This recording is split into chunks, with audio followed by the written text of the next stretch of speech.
हमर जहान से कही हमर जहान से कही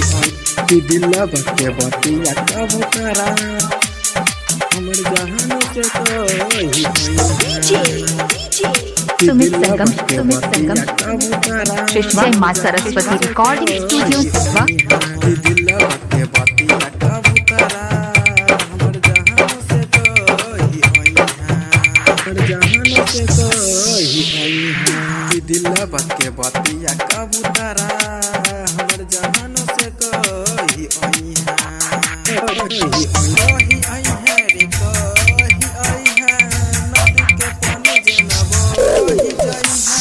कि दिलवा के बतिया कबूतरा हमर जहान से कही कि दिलवा के बतिया कबूतरा हमर जहान से कही हमर जहान से कही हमर जहान से कही कि दिलवा के बतिया कबूतरा हमर जहान सुमित संगम शिशवा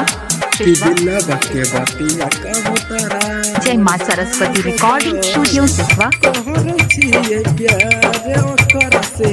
हद से भी ज्यादा हद से भी ज्यादा कहर छिए प्यार ओकर से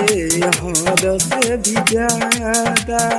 ओकर बिना जीना पैबै यही सन बुझाइ छै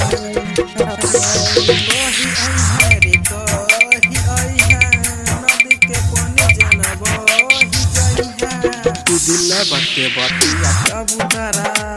हमर जहान से कही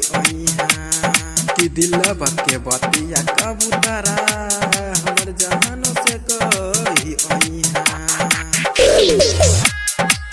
हमर जहान से कही हमर जहान से कही कि दिलवा के बतिया कबूतरा हमर जहान सुमित संगम शिशवा कि दिलवा के बतिया कबूतरा जय मां सरस्वती रिकॉर्डिंग स्टूडियो सिसवा सुमित याद ओकरा याहब छै किनारे याहब छै दीपक याद ओकरा याहब छै किनारे ओकरा से कुछ याद है सब बतिया